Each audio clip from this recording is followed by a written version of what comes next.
I did verify it is cuboid. So talus, cuboid, navicular, medial, intermediate, lateral cuneiforms, and then the calcaneus is kind of, I mean, it's the heel, so Yeah. different. So, cool. Let me share a screen real quick. And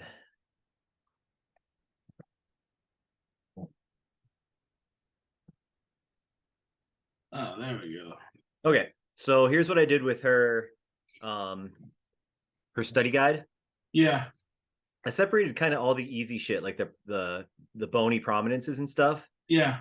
And I still should kind of highlight. There's a couple that I did do, like more definition for, Okay. like kind of more hints. But like of these, take a quick look. Is there anything that you kind of really don't see, like that you don't kind of necessarily like know confidently? Uh, Maybe the Pez and yeah. Serenity. I think that's really the main one. Okay. Uh, for the most part, what and then again, it's located on your body too. You give me a diagram, I'm probably pretty good.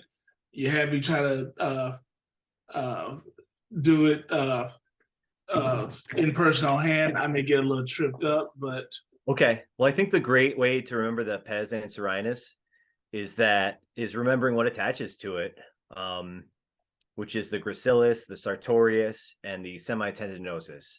okay. And that puts it, and the sartorius really is my key because it's that big S shape, right? Yeah. And it does then insert at the, so it's the anterior medial tibia. So it's just medial to the tibial tuberosity, basically. Does that make sense? Yeah. And that's how I'm remembering the Pez anserinus. Okay. Especially the sartorius is kind of, like I said, my key to that. The adductor tubercle is basically the superior epicondyle of the femur. And I should say too, that's on the medial side, Yeah. right? Uh, And then Lister's tubercle is wouldn't that be lower. Huh? supra epicondyle? SUPRA. This is what actually she had super epicondyle on there. Oh, okay. So let me just no, but it's worth checking. Dirty ways to do what? Yeah. Yeah, okay. I would say supra. Yep. You're correct. Let me change that real quick. Just and it's good to get in that habit because knowing that like how Jessica and having her next semester, it seems that her thing is as far as these quizzes or whatnot is figuring out Oh. ways to try to trip you up. Actually, dude, it's not the supercondyle because it's the superior epicondyle. Superior. Okay. Yep. Because the It was just showing. supercondyle is going to be different because that's the condyle, not the epicondyle. Okay. All right. Yeah. Yep. All right. That makes sense. That makes Yep. sense. And then the So interior that'd be tubular. medial superior epicondyle. Yes, the medial Okay. side of the um right. And then I really like the intertubercular groove because that's actually in between the greater tubercle and the lesser tubercle of the humerus. Okay. So like that's literally the groove that the long head of the bicep rests in.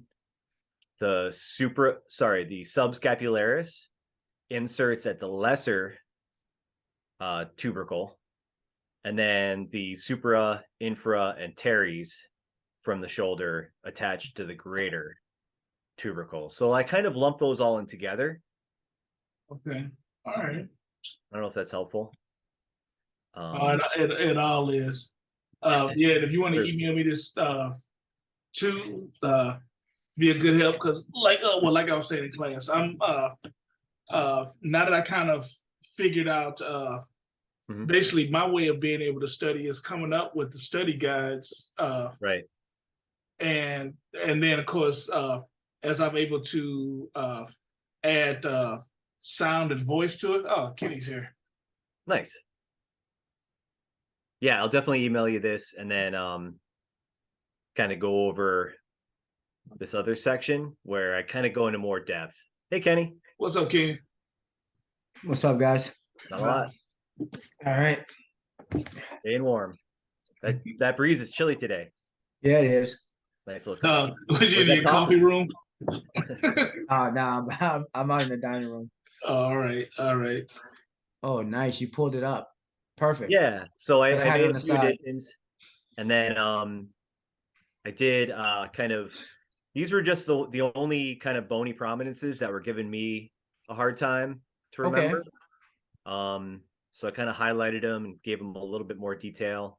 I was just telling Chris, I feel like the intertubercular groove is like the way I'm lumping it in is like, so there's the greater tubercle, Right. which the supra, infra, and teres attached to, Yeah. and the lesser tubercle that the subscapularis attaches to.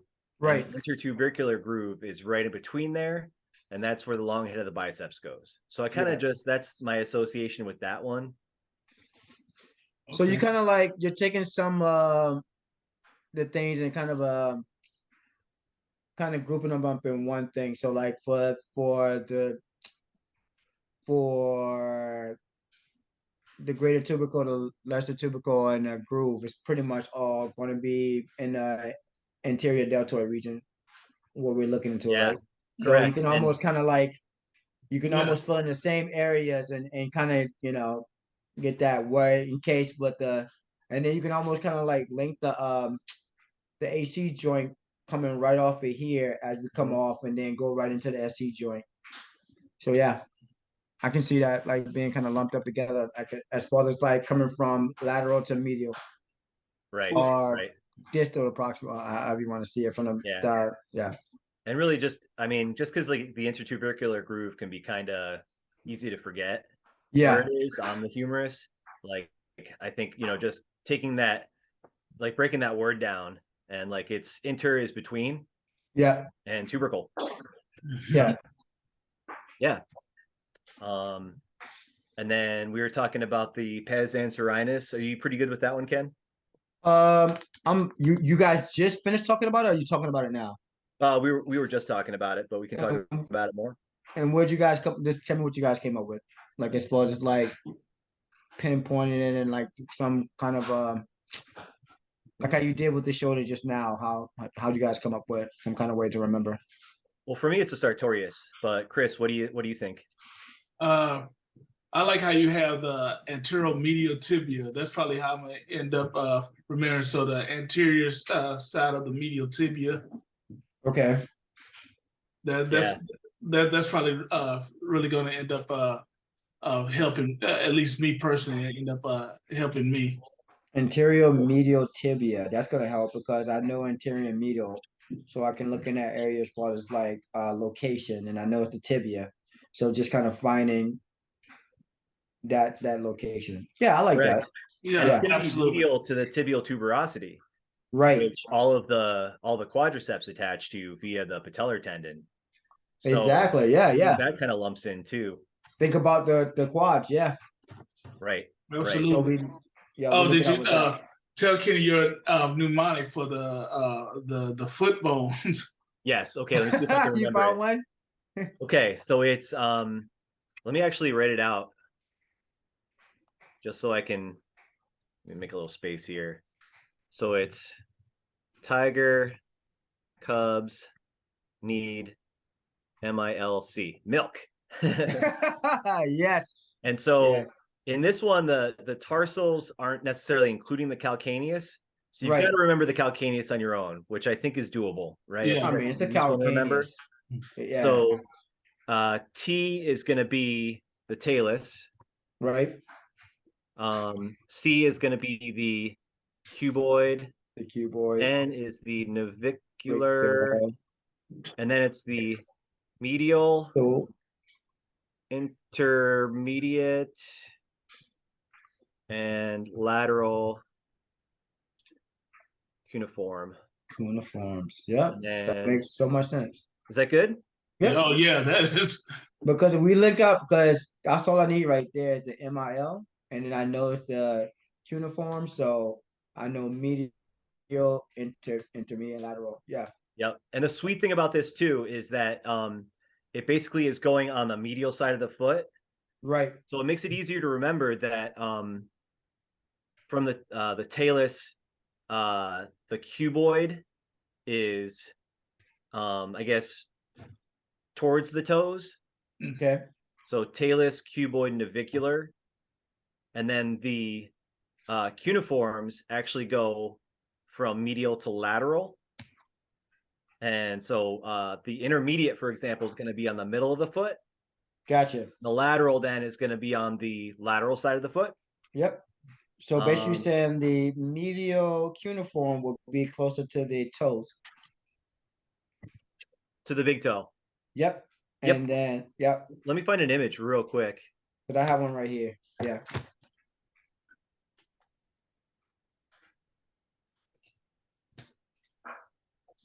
That's a shite image. Okay. That one's no good.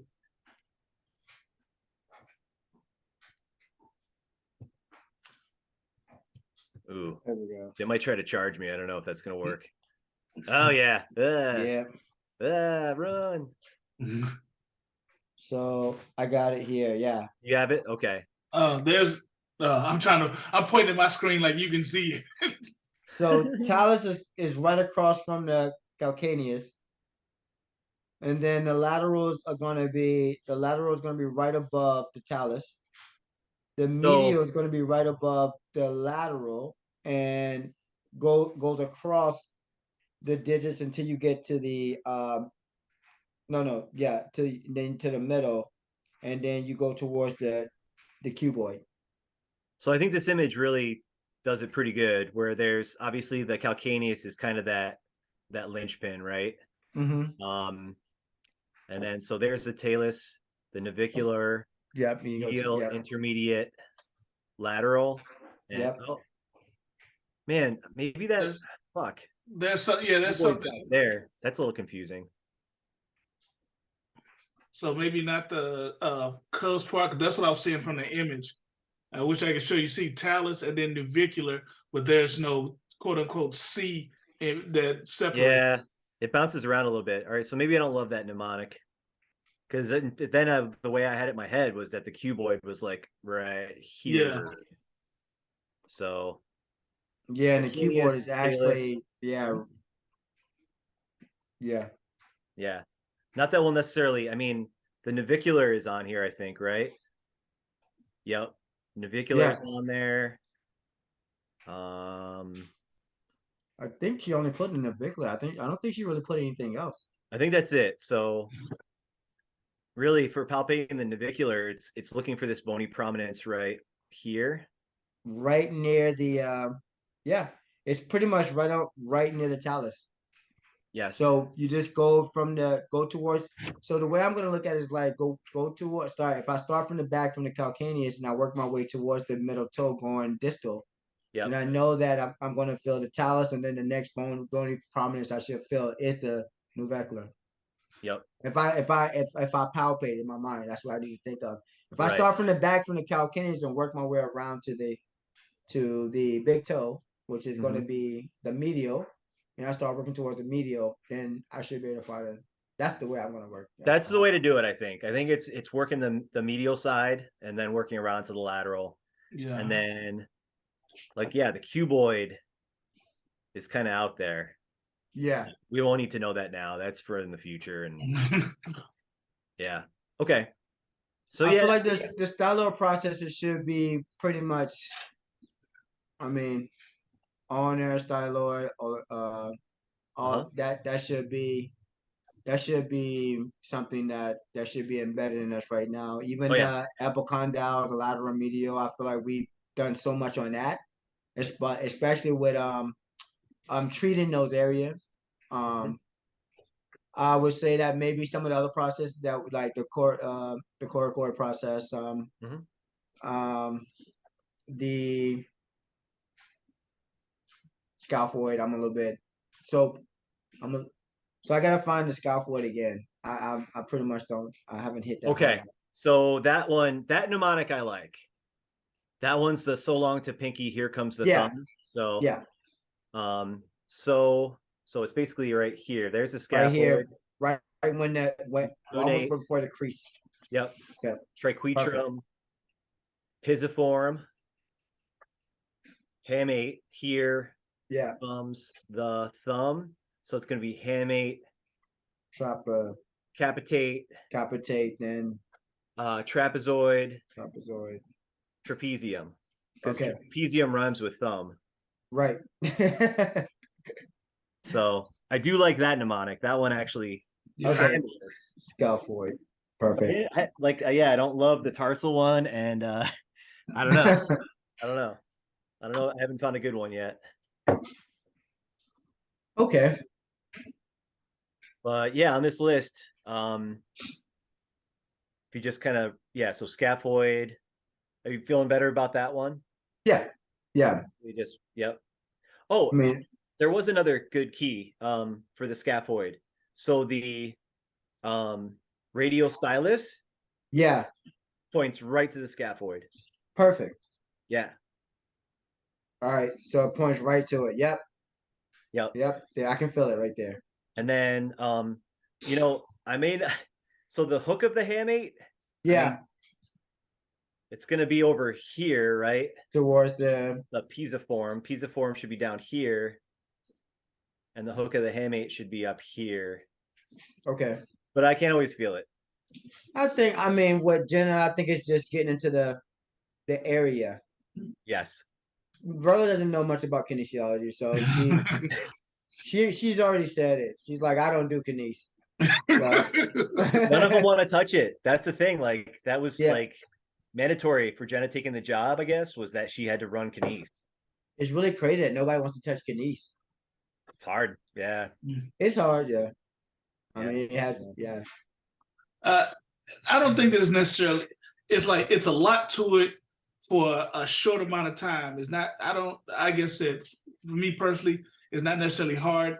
It's a lot of information they're trying to cram in a short amount of time, which doesn't necessarily, I guess that's what makes it hard. Yeah. Because of so much, because again, it just blows my mind how, again, with the 600 plus muscles, the 200 plus bones, the different joints and whatnot, it's like, okay, you got 3 months to learn all this. Well, the beautiful thing is that I think that they know you're not going to know all of it, but they want to cram it on you anyway and see how much you can retain, because I think that's what it is. It's like, I think they want to see how much you can retain or how much they give you.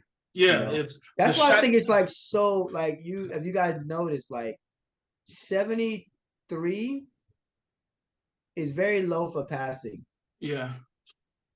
Compared to a lot of other programs, like, because they know that with these 2 years programs, they know that they're going to give you a lot.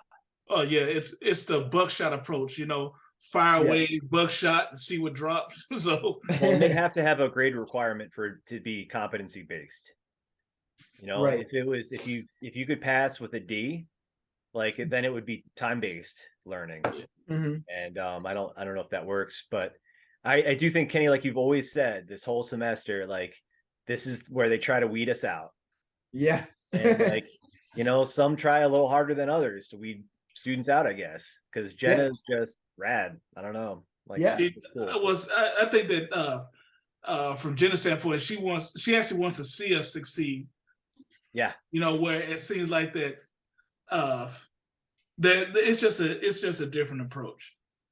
I've had the instructors in the past that they're so busy trying to test and stress you that you're really not learning anything, as opposed to seeing how doing things that actually make you successful and want to continue on. Yeah. More encouraging than discouraging. Yeah. I hope we prove her right. I hope we prove to Jess and Verla that you don't need to stress people out for success. Exactly. Just because you all went through it doesn't mean that everybody does. And I think that if I look at the first couple of weeks of the semester versus the last couple, I think that everything starts kind of coming together. And in the end, like we were talking about, if you are once you're working, a lot of times they're going to tell you what you're doing. Yeah. You know what I mean? It's good to know and have that good basis. But in the end, like again, my fiance is a registered nurse and talking to doctors. Half of them don't know all the muscles and whatnot that, you know, as of right now, we are expected to. Half of them don't know the terminology. They make shit up as they go as well. So, and once that stress was taken off, once that kind of weight of, you know, trying to go over stuff that we really didn't know. Like when I was doing medical terminology and I'm literally trying to memorize some of the medications and pathology that there was nothing on. And it's like, to me, if I'm the teacher, I'm sitting up to say, look, it's good to have that in your toolbox, but that's not nothing you need to know for a quiz. Which again, I'm thinking about how many hours I end up studying just on that stuff alone to find out that we weren't even going to be quizzed on it or needed it. So all that stuff I crammed in my brain that I didn't need, I could have been. I think that's why Jenna. That's why Jenna went straight to the quizzes for us. Because I think she saw in the beginning, like, we were just studying things. Yeah. And it was not the things that need to be passed on the quiz. And I think she started saying, like, let me look at these quizzes and see what's on here, because I don't even know what's on these quizzes.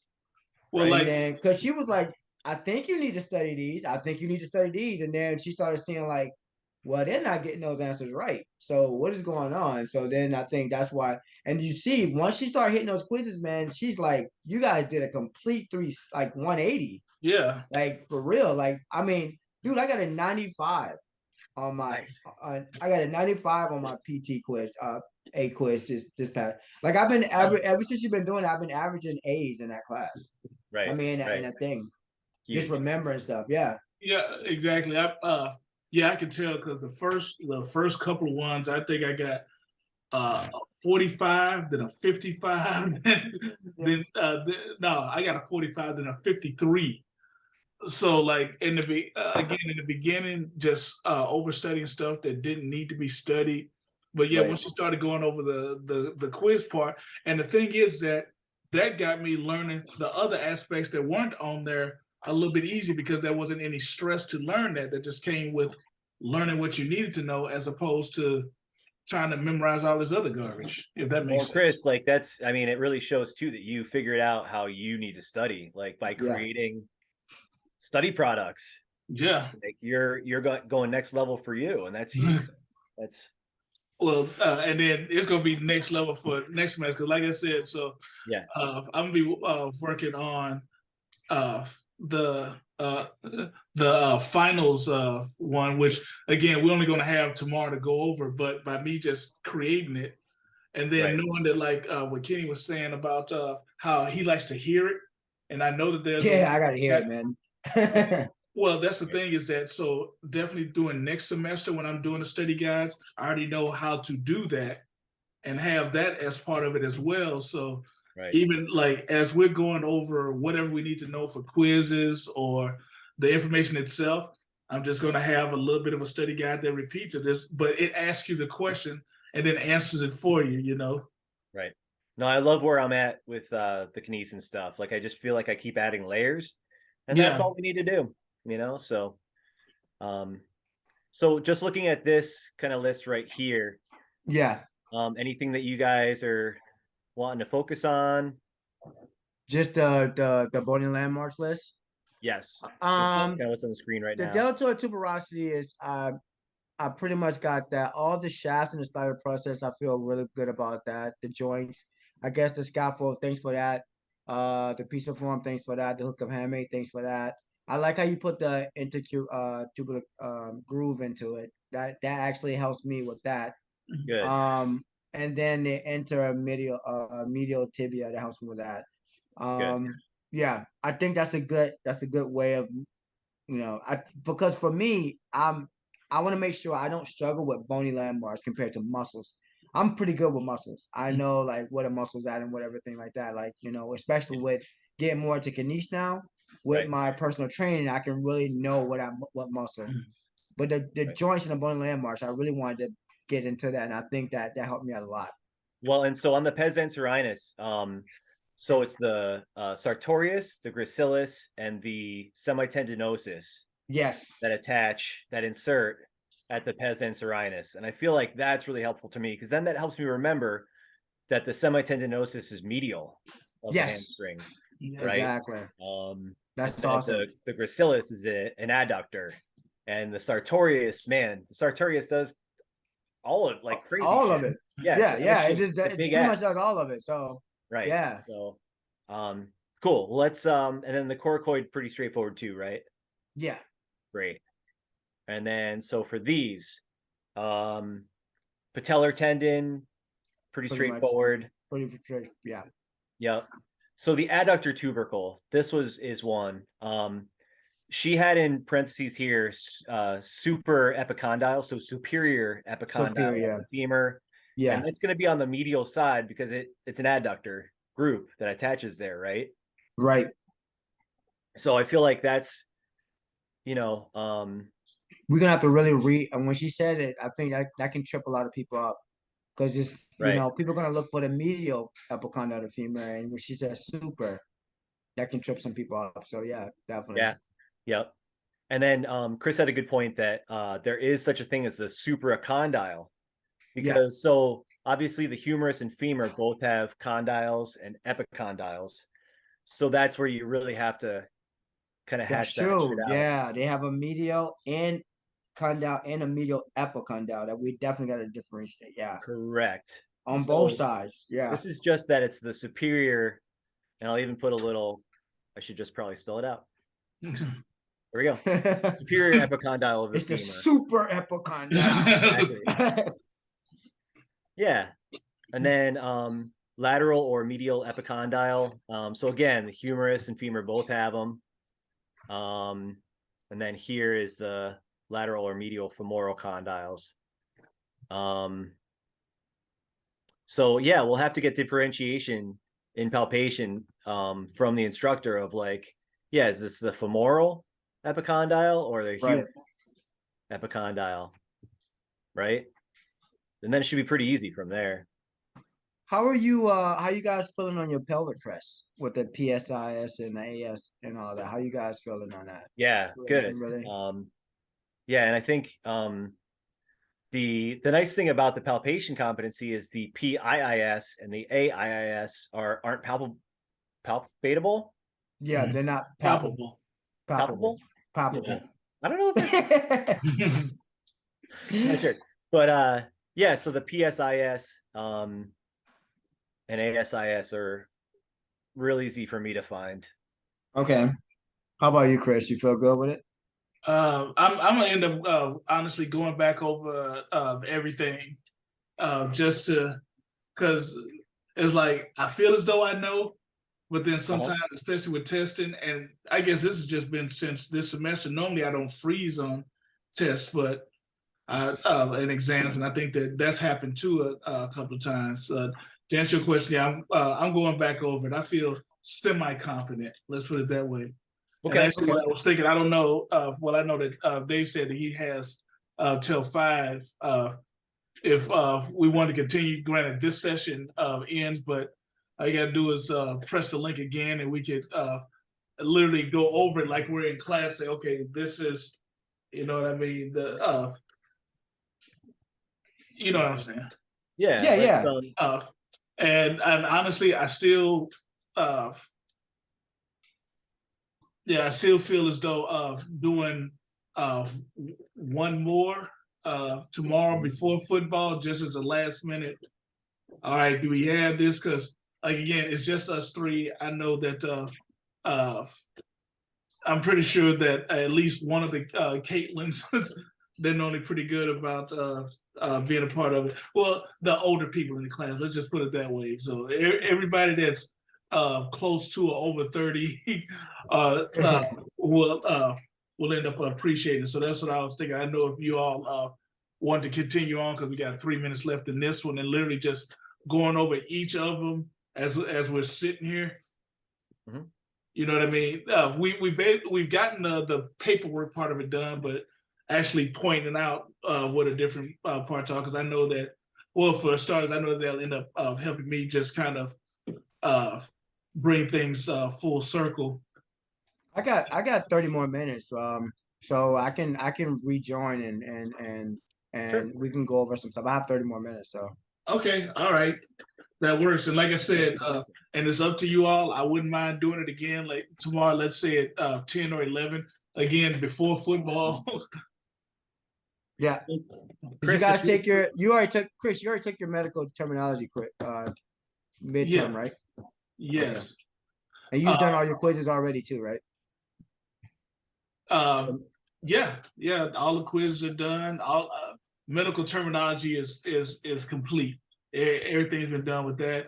I just took the foot and heel one, and honestly, she did go over a lot of it. The study guide that I did for that helped. Again, there was but definitely look at the because honestly, I didn't end up looking at the diagram of the foot until this morning. I was so busy doing the reading aspect and knowing it, I didn't look and see where everything was. I could tell you where it was, but based off of, you know what I mean, how the diagrams look like in retrospect. And I can pass this on to you now if you all haven't taken the.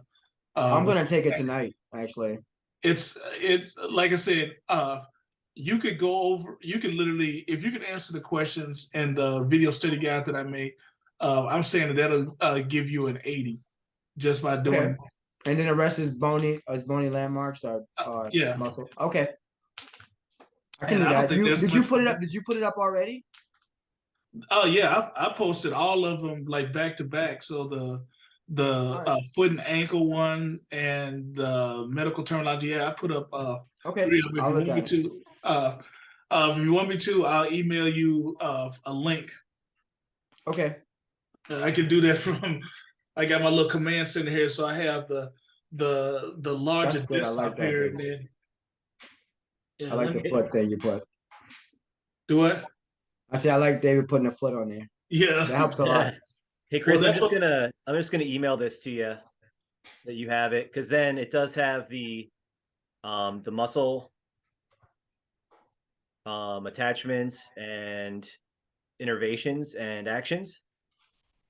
Yeah, so you already emailed me that. That's perfect. Yep, and I yeah, it's pretty simple, pretty straightforward. Yeah, so I'll just shoot that to Chris now. All right.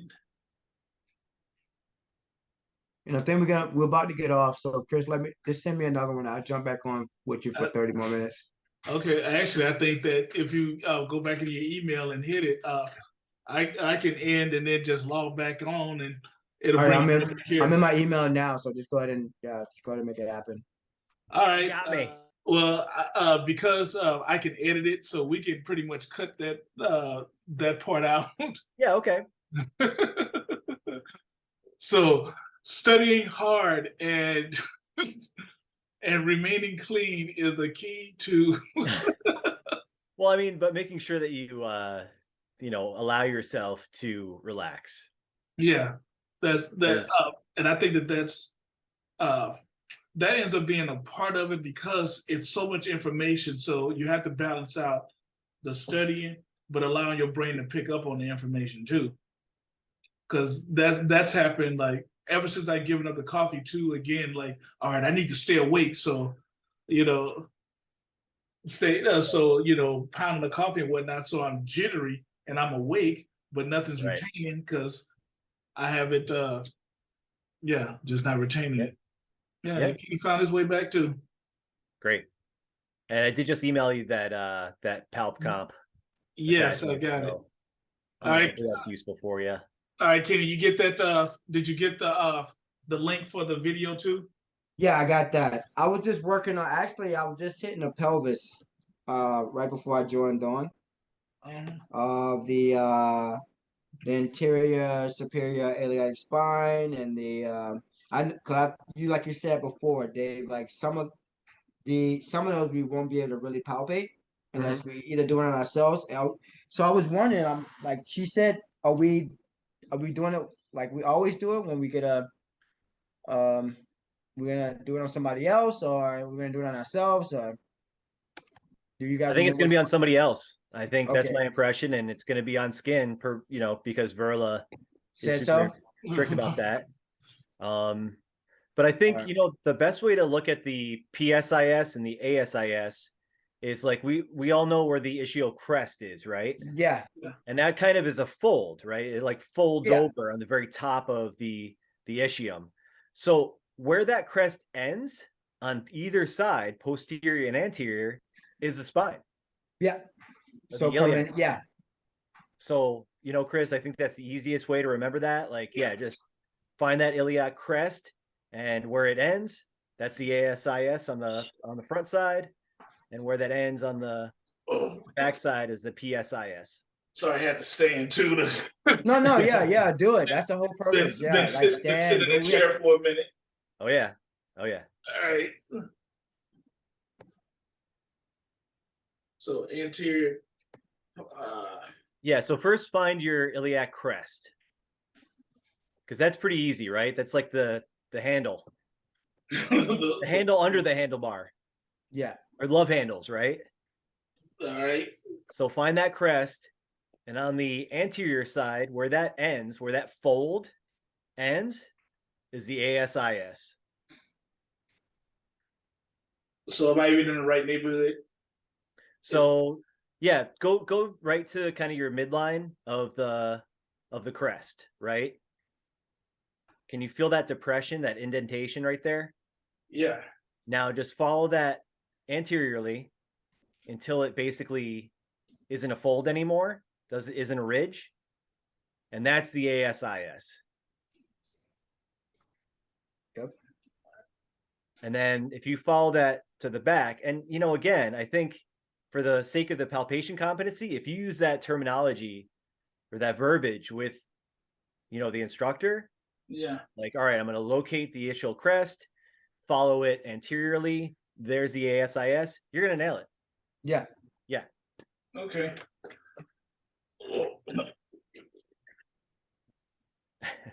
And how about for me, I want to look at let's see. The quadratus. Maybe let's look at the quadratus, which is on the iliac crest of the 12th rib, right? So the quadratus lumborum. Yeah.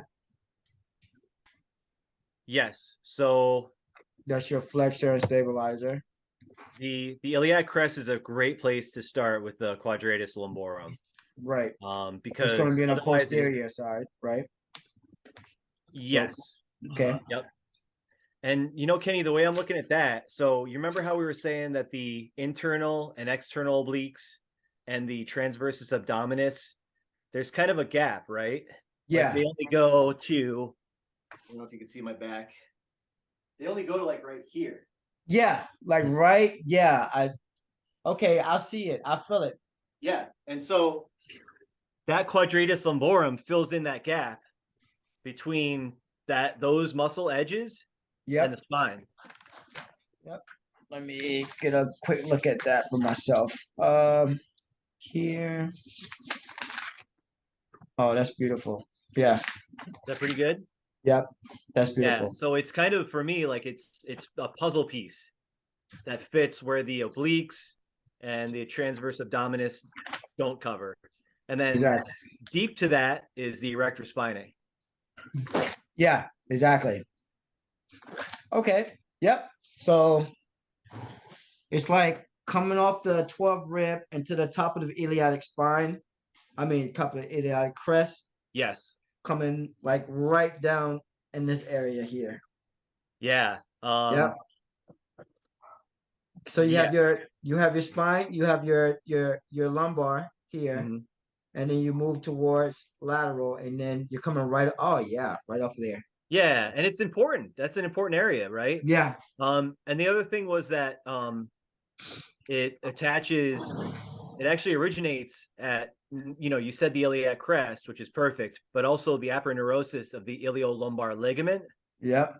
And the thing to remember there is like, man, we got that huge ligament across the lumbar. right? Yeah. Is Chris still in? Yeah, I'm still here. Okay. And so that whole ligament like is basically the lumbar. And then yes, it attaches to the 12th rib. And then the transverse process of L1 through L4. So the beauty of that is like that's basically most of the lumbar. That's most of the lumbar. Yep. Yep. So the quadratus lumborum really is like the lumbar. Come on, Ukes. My dog just came inside. And then in terms of, I think the hard thing about what the quadratus lumborum action-wise does is it actually raises the pelvis, and it's a lumbar spine flexion and stabilizer. Yeah, so that will mean that the quadratus actually, when you do a pelvic tilt, Yeah. it will actually, it will, yeah, you're talking about maybe an interior. No, wait, let me see. Yeah, an interior tilt. So if it contracts, yeah, if it contracts, isn't yeah, it tilts the pelvis interiorly. You know, Kenny, Yeah. that is the perfect way to do it. Yep. Because like along with the erector spinae, when people have those tightness in those muscles in the lumbar and the erector spinae, like that's why we have interior pelvic tilt. That's why we have that extended hyperlordosis, right? Yeah, exactly. That's the best way to look at it, man, for sure. Yep. Yep. Okay, that's perfect for me. Chris, you have anything that you want to touch on, like maybe muscle wise or landmark wise, that you still a little bit? I know you still go over everything, but maybe something that you really feel like you need to sink into real quick.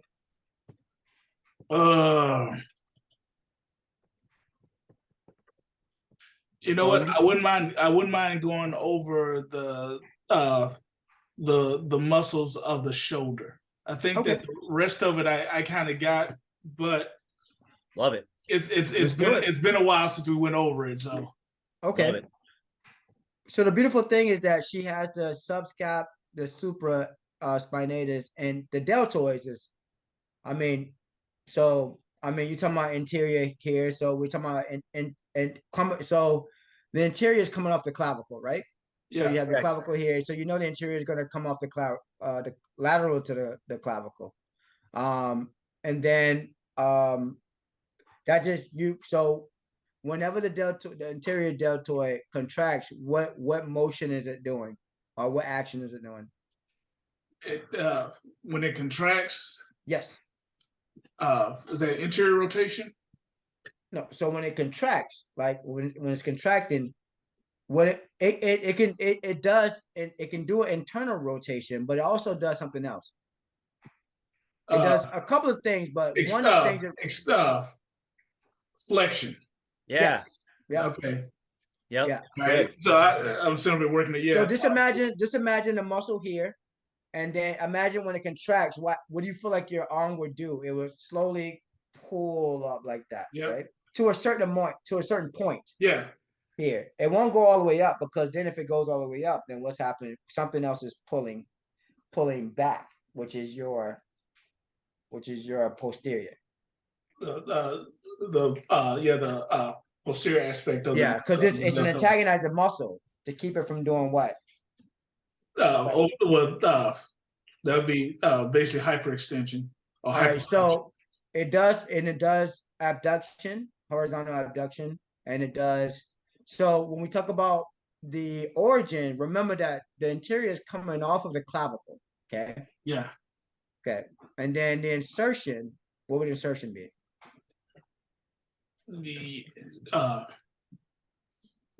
So it's front. The deltoids all have the same insertion, right? They all have the same insertion. That's what makes that part easier. The deltoid tuberosity. Yeah. Yep. Perfect. All right. So your middle delt. Okay. So on your shoulder, this is basically that's the bigger. Well, wouldn't it be considered the big one that's right up here as opposed to the interior? Pretty much that comes around here, right? Yeah. All right. So this muscle here, let's start with the origin. So if it's if the clavicle's here and the corner is and the clavicle is coming around to create that girdle, where's that middle deltoid coming off of? Like, where's its origin starting? It's right here. You can feel it.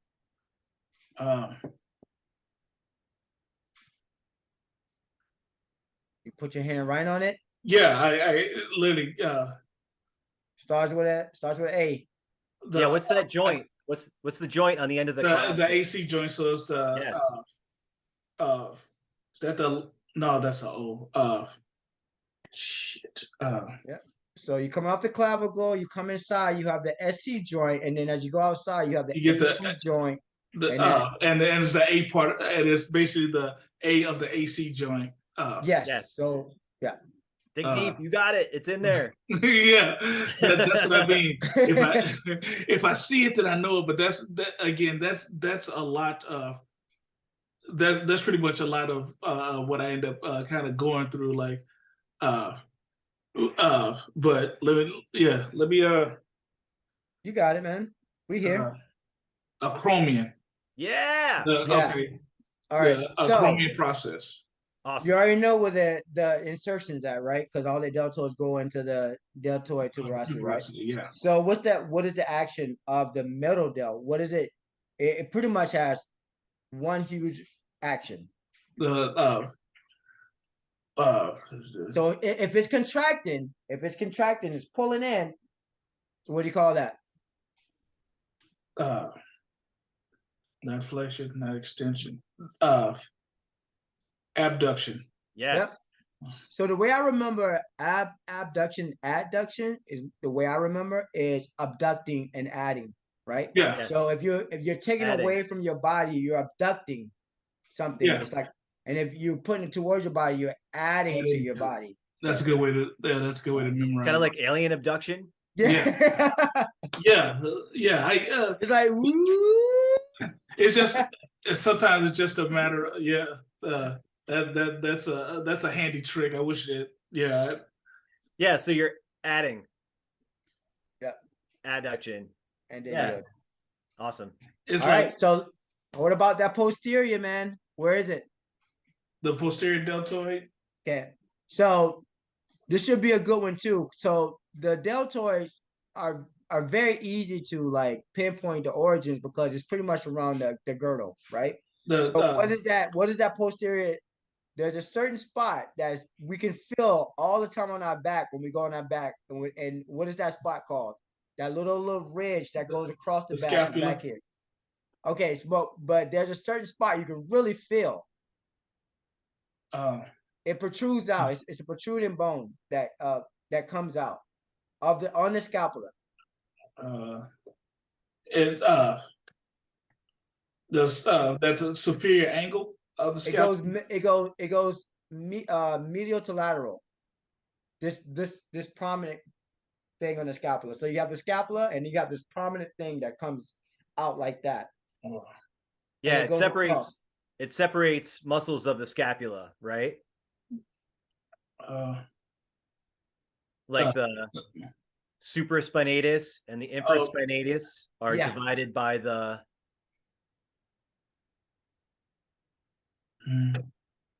You got it. No, I don't. Okay, so what do you call that? So what do you call your C's and your T's and your L's? What do we call that? Instead of vertebrae, we call it something else.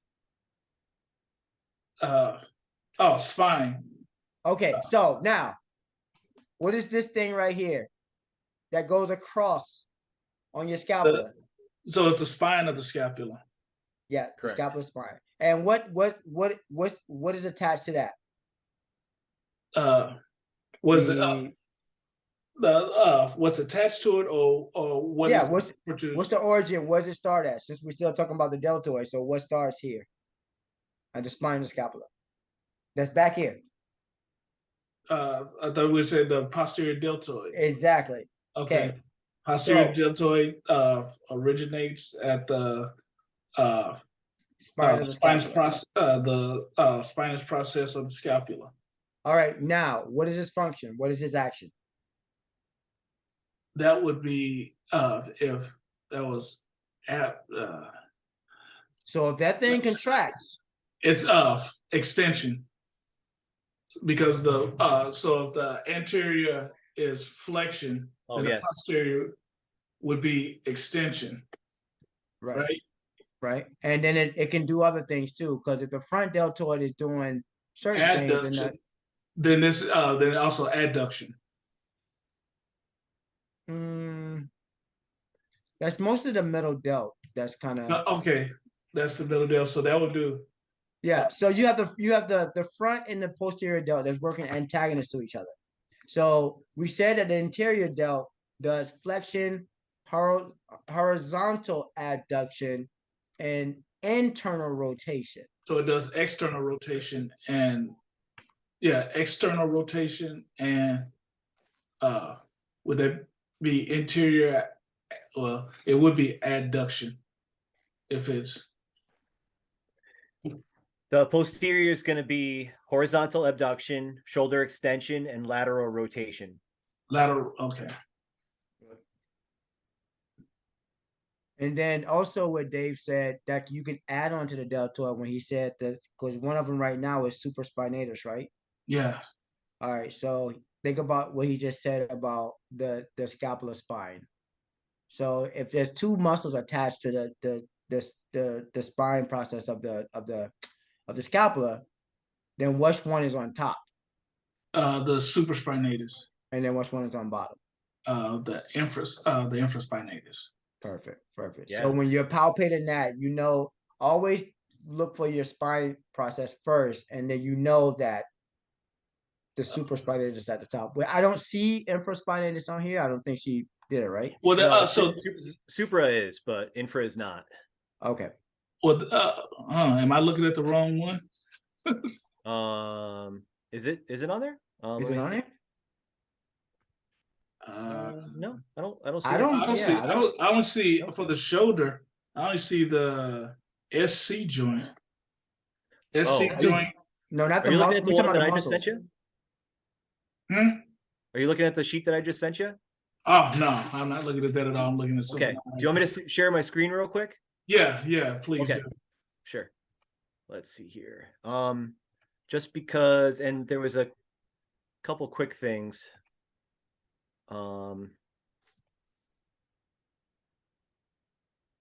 Okay, so yeah, we have subscap, supraspinatus, and then the deltoids, right?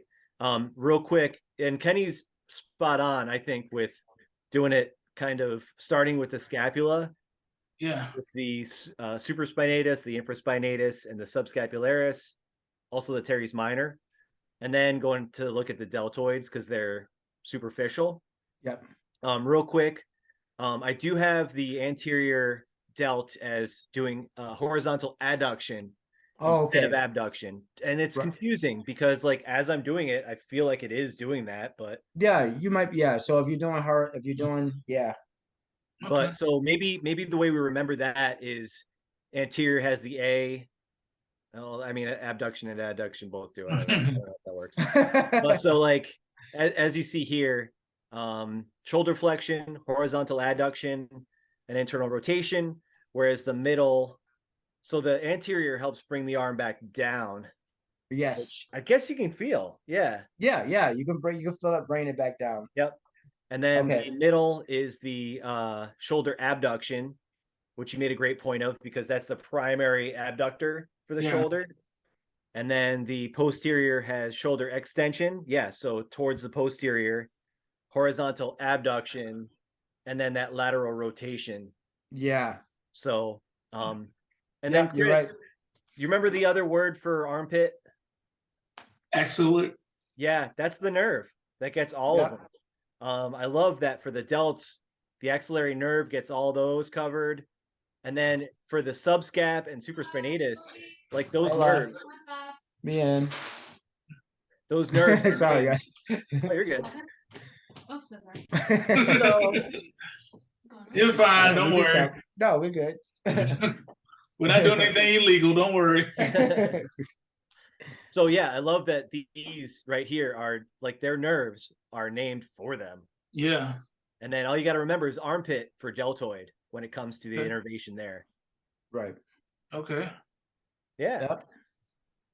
So let's hit the scapularis real quick so we can go ahead and finish it off for the shoulders. Because that seems like that's all she has for the shoulders, right? Yeah. And you know, Kenny, the way that I like to look at the subscap is because the supraspinatus, the infraspinatus, and the teres minor attached to the greater tubercle, the subscapularis attaches to the lesser tubercle. That's right. And it basically fills up the whole side of the whole anterior side of the scapula. Yeah. Which is Yeah, pretty much does. Yeah. So the one of the kind of mnemonics or memory things that I remember about that is that sub means lower, so does lesser. Beneath. Yep. So that kind of helped bring that together. He had this whole thing about how, you know, the subscapularis wasn't invited to the party, so he feels lesser or whatnot. But the subscap does a lot. I mean, that's 50% of the shoulder girdle. It's a like, it's a stabilizer muscle here, too. Like it's because their subscap is ripped. Yeah. Yeah, it does. It does medial rotation, but it's a great stabilizer too. Right. For all the muscles. So it kind of restable. So think about the subscapular bringing everything back to its origin. Yeah. Yeah. Mm-hmm. So that's a good way of looking at it. That the subscap is pretty much the predominance of the fossa, and it brings everything back to its place. Yeah, and then you know on the pelvis, like the ilium, yes, there's another muscle. Not to like, I just think they're similar because like that muscle, the iliacus, fills in the pelvis, the ilium, in the same way. Like exactly. It's a stabilizer too. The subscap and the iliacus both kind of fill that dish and have like a big muscle body that comes out of it, right? Exactly. That's perfect. That's a good way of seeing it right there. That you know that when you, especially when you're dealing with the shoulder, that you know that the subscapularis is a stabilizer and the filler. We can look at it as the filler. Yeah. I think the brachioradialis is pretty. I mean, I don't think it's pretty predominant. It pretty shows. I hope I get that one. I know, me too. Chris, how do you feel about the extensors and the flexors? I feel pretty good about that. It was basically the shoulder that I was, again, since it's been a while, but the beauty of the extensors and flexors for the fingers is that we just basically went over the feet, and it's basically similar makeup. Okay. As far as what they're doing where they're located, so I feel pretty good about them. Again, I'm gonna continue going over, and actually, I'm probably going to end up doing a study guide over what Dave just did with pictures and whatnot, to really kind of bring it home, at least for me. And again, obviously, I'm gonna end up sharing it with you all. Kind of backing up a bit, we're doing the finals on Monday and the palpations as well, or we're doing the palpations on Wednesday? Kinesiology is all Monday. So kines test, the final, and the palpation are on Monday. Okay. And then Wednesday is just PTS. Is that the way you see it, Kenny? Yep. And then we have the review of all the skills we did, which is very relaxing. Just kind of like making sure we got everything in our head, like doing the vital signs again. Yeah. That feels like a Berla thing, doesn't it? Yeah, that's such a Berla thing. She's like, oh, because you remember, like, my boy was like, can we just do them and then leave? I'm like, no, we can't just do it. Even in my head, I'm like, no, that's never going to fly. No, that's not going to happen. I know. Not with Verla. Shane really tells me like I didn't think that would happen with Jenna either. I think Jenna was just being nice, but she was like, no, we have to stay here. Yeah. Because we're not gonna see these type of skills, like, you know, again. This is something we're not gonna, like, from what Chad said, is like, now you're gonna be combining skills. It ain't gonna be just like coming in and saying, oh, we're just gonna work on ambulation and that's it. It's gonna be like, no, you gotta read this chart and be like, okay, oh my God, I gotta I gotta do some soft tissue massages and then maybe do something else and then do something else as a case. It can't be just like I'm just only doing ablation today. Like no, we gotta get used to doing multiple skills. And so Right. it's not yeah. And I do wish we would have went over some of the vital signs a little bit more. I was surprised that I don't think we hit it as hard as because that was the same as OTA. I remember there was like she told us like you will only do vital signs with certain people. Like that and maybe in certain circumstances. So if you're working in like I think what is it, inpatient? I think you'll be probably because you have to go and be like, okay, is this person ready today to do some physical therapy? You have to check the vital signs. Where if you in a clinic somewhere, they're coming in, you're not gonna be really like, let me check everything unless you know in the chart like they have like all this stuff that needs to be checked. So and it does seem like that, especially moving forward, that as dickish as the seniors put it about staying after, it'll definitely benefit us to get that the practice in. Like honestly, I think that the first doing it the first semester wouldn't hurt, but was also unnecessary. And at the point that we get to at 3 o'clock in the afternoon, most of the time my brain is mush, and staying after would be a waste of all our time because we're not taking anything in. We're just trying to go through the motions, but not really learning anything. But that's just my opinion. However, next semester, I think that going over some of it to make it where it almost feels routine, and like you said, whether it's take the vital signs or understand the gait patterns a little bit more, all this stuff that I'm gonna really go with gait patterns again. I have Rilla for that, and I'm not gonna lie, I messed up on that gait pattern. I mean, she still passed me, but I did mess up. So I told her that for me, I'm gonna go with gait patterns again. Pretty much for me, vital signs and gait patterns because I did a lot of transfers. I did a lot of and for me again, it's about unknowing. And again, I was talking to my fiance about it, and we were talking about like the whole slide board controversy. Like it's called a slide board for a reason. It's not called a pickup board. That kicked my ass. Yeah. It's like, I mean, it's a transfer board if they're transferring, but it's a slide board if you slide them. Like I'm just yeah. You know, Kenny, but I do think you remember that ambulation sheet that we got with the diagrams on it. Yes. And I'm taking a picture of that for clinicals on my phone. I am too. I'm taking that with me. Have that like handy. I mean, it's not even going to be in my pics. I think I'm going to actually like have it in a file on my phone so I can like. Yeah, I think that's something for me, man. I know that if I don't do a lot of, and the moment I get a case, I'm going to be like, what? Yeah. Well, I think you know what? Again, that kind of goes back to what I was saying about occasionally staying after, just even 10 minutes or so, going over stuff that we normally don't before we start having a chance to forget it. Right. Yeah. I'm all about that, man. Yeah. Right. Okay, so let's see. Extensors, I think we're good. The traps, you feel good with the traps? Everybody feel good with traps? Yeah. So my fiance was having a little bit of neck issues, so I practiced my massage skill. Went through the whole competency and everything. Hi, my name is Chris. I'll be your student PTA. Can I verify your name and date of birth? Right. But did all, went through it all. Like I had to at this point. Yeah, I do think the origination for the traps can be a little challenging, just based on that we are having to split them up. Especially with maybe like middle to lower, because upper is pretty easy. It starts at the occipital bone, and then goes down to the clavicle, which is very kind of a shorter muscle when thinner. Right. But when you hit the middle and lower, trying to find out the origin and insertions could be a little bit.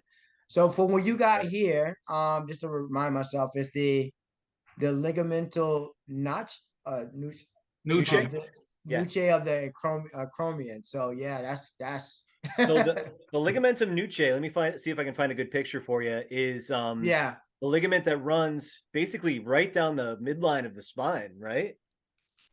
Yeah, that's right. It does. In fact, I think that's maybe where the do you remember how the C spine vertebrae are bifid? Yeah. I kind of think it runs down that. Let me see what the trail guide has. Yeah. Look at that area again. Yeah. So see the bifid cervical. Yes. So is that It okay? runs right down that sucker. Here's a good one. So there's the nuchal ligament, aka ligamentum nuchae, and so that is why the C spine vertebrae are bifid. Because cool. of that. Yeah. Okay. That helps me out a lot. That's good because I need to know exactly when it comes to middle traps. Yes. Where exactly? Because I know what a palpate at, but I want to be knowing what I'm talking about too. Yeah. Like what I'm looking for. Mm-hmm. And then we're talking about the lower. Lower is pretty much originates at the. So the best way to remember that is C7. C7's big, right? Yeah, C7's right here. And that's where the ligamentum nuchae basically ends. It tapers off right there. So C7, and it goes all the way, like T12 is the last thoracic vertebrae. Right. Because remember, the thoracic has ribs attached. That 12 sets of ribs. So I always remember it that way. So it basically goes from the knob. The knob all the way down to the T12. Yeah. Yeah. Okay, that's very easy to remember. Yep. And for me, let me see. Maybe I want to look at that TFL again. Okay. Okay, yeah. For me, we have 3 minutes left. So for me, I want to look at the TFL. Okay. Awesome. All right. So it starts at the interior superior iliac. Is it iliac? Iliac. Iliac. Okay. Yep. To the IT track. Okay, so let me see what that looks like. And do you remember that easy way to find the ASIS using the ischial crest? Yes, that you just told me about. That'll bring it right to there. Okay. And that'll help you with the TFL. And then it's a big hip flexor, right? Right. Like you do hip flexor stretch. Yeah, because that's called really the runner's jump or the runner's because it comes around to the knee joint, right? To the knee. It wraps almost to the knee, right? No, well, I mean it becomes the IT. Yeah. Okay. Yes. So it's okay. like that. Yeah. You're right. The IT band is kind of all ligament, right? Like it's all just, man, my IT band is just rough. It's just all ligament, right? But then when you get superior to that, like the TFL, like will actually smoosh. Right. It actually has some muscle to it, right? Smoosh. That the proper medical term? It is. Yeah, it is now. I'm gonna coin that, man. Yeah. Okay, so yeah, it flexes the hip, it rotates the hip at the coxal joint, and then it abducts the hip from the coxal joint. Yeah. Okay, I got it. Yeah. Oh, I actually need to work on the IT band. I actually need to work on that. So what I did was for soft tissue massages and everything like that, I got some of my friends and some of my students in my martial arts class who have some ailments. Yeah. And I'm going to be actually working on them as far as soft tissue massage. And my wife too, because my wife has a lot of trigger points in her back. You had to look back and scream that too. Right? You have a lot of trigger points in your back. Just shaking her head. Yeah, I'm gonna be working on her, so kind of get my those soft tissue massage hands kind of ready. Yeah, and I think the hardest thing to remember with the TFL is it's the gluteal nerve that innervates it. Yes, it is. So I guess the best way to remember that is, so what is just lateral to the TFL? Right. It's the gluteus minimus and medius, right? Which are even bigger abductors and lesser kind of flexors. Okay. Right. So I think the way that I'm remembering the TFL, number one, is like when I'm doing a hip flexor stretch, like a lunge, I'm stretching that TFL hard. And then as you kind of get into the lateral side of that stretch, then you're starting to work those abductors a little bit more. Okay. Into the glutes, into the medial and the glute min and glute medius. And so that's a lot of tendons. Like once you get past the meat part of it, it's pretty much it's Correct. Yeah. it's insane. Yeah. Yep. So I can see remembering why.